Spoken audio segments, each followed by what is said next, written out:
সন্ধেবেলায় নিয়ে এসেছি 1 কাপ কফির সাথে চিকেন হরিয়ালি কাবাব, যেটা একদম জমে যাবে। এর জন্য আমার কি লাগছে চলুন দেখে নেওয়া যাক। এর জন্য আমি 500 গ্রাম চিকেন নিয়েছি। চিকেনটাকে পরিষ্কার করে ধুয়ে নিয়ে হরিয়ালি কাবাবের জন্য আমাকে একটা পেস্ট তৈরি করতে হবে। পেস্টের জন্য কি কি লাগছে চলুন দেখে নেওয়া যাক। আমি এখানে বেশ কিছুটা ধনেপাতা নিয়েছি, ধনেপাতাটা দিয়ে দিচ্ছি এর মধ্যে, এবং এর সাথে আমি নিয়েছি পুদিনা পাতা, পুদিনা পাতাটাও দিয়ে দিচ্ছি, ও 2টো কাঁচা লঙ্কা, বেশ কিছুটা আদা, আর কোয়া রসুন। আমি এটাকে একটা পেস্ট বানিয়ে নেবো। বন্ধুরা, পেস্টটা আমার হয়ে গেছে, একটা ফাইন পেস্ট। এরপর আমি পেস্টটি একটি বাটিতে ঢেলে নেব। পেস্টটার মধ্যে 2 চামচ টক দই,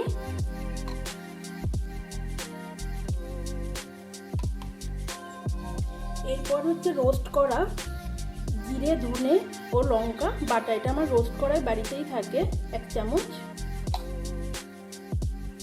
ও অল্প একটু লঙ্কার গুঁড়ো,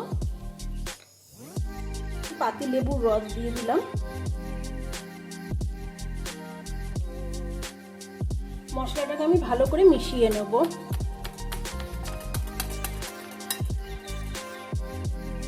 ও ছোট চামচের 1 চামচ নুন দিয়ে মশলাটাকে দিয়ে দেবো। চিকেনের পিসগুলো মশলাটার সাথে এটাকে ভালো করে মাখিয়ে নেব। আমার মশলাটা মাংসের মধ্যে মাখানো হয়ে গেছে। এবার আমি 3 থেকে 4 ঘন্টা ফ্রিজের মধ্যে এটাকে ম্যারিনেশনের জন্য রেখে দেবো। আর চিকেন হরিয়ালি কাবাবটা আমার ম্যারিনেশন 3 থেকে 4 ঘন্টা হয়ে গেছে। আমি ফ্রিজ থেকে বার করে রেখেছিলাম। এটার মধ্যে আমি চিকেনগুলোকে এক এক করে গেঁথে দেবো এরকমভাবে। তো দেখাবো, যাদের কাঠি থাকবে না তারা তাওয়াতেও করতে পারবেন। এটা আমার কাছে কাঠি আছে।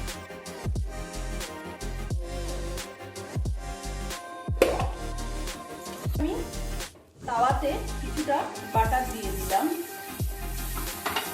বাটারটা এখানে মেল্ট হয়ে যাবে। মেল্ট হয়ে গেছে। এবারে আমি চিকেনের পিসগুলোকে দিয়ে দিচ্ছি। এরকম করে করে দুদিকে দুটো দিচ্ছি। এটা আমি একদম মিডিয়াম টু লো আছে করব। এটাকে এবার আমি একটু মাঝে মধ্যে একটু করে উল্টে পাল্টে দেবো। দেখুন, এটা এক পিঠ একটু লাল হয়ে গেছে। আমি এরকম উল্টে দিলাম। এটা এবার উল্টো দিকে পিঠটা একটু কিছুক্ষণ ধরে হবে। এটা আমি এক পিস করে উল্টে, এবারে এক পিস করে উল্টে উল্টে দেখে নেবো। দেখুন, একটু লাল লাল হয়ে গেছে।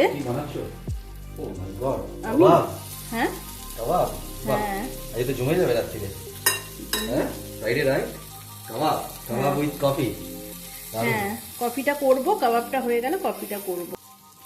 আমার এটা দুদিকে মোটামুটি হয়ে গেছে, লাল হয়ে গেছে দেখুন।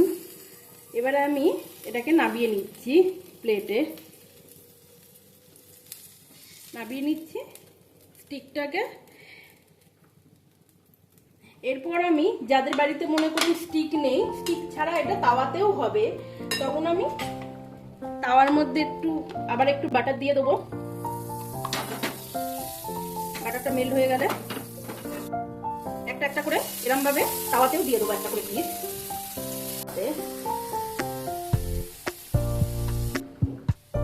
চলুন বন্ধুরা, আমরা এক পিস করে উল্টে নিই, দেখি। দেখুন, কাবাব আমার কালার চলে এসেছে এটার মধ্যে। এবার আমি উল্টে নিচ্ছি।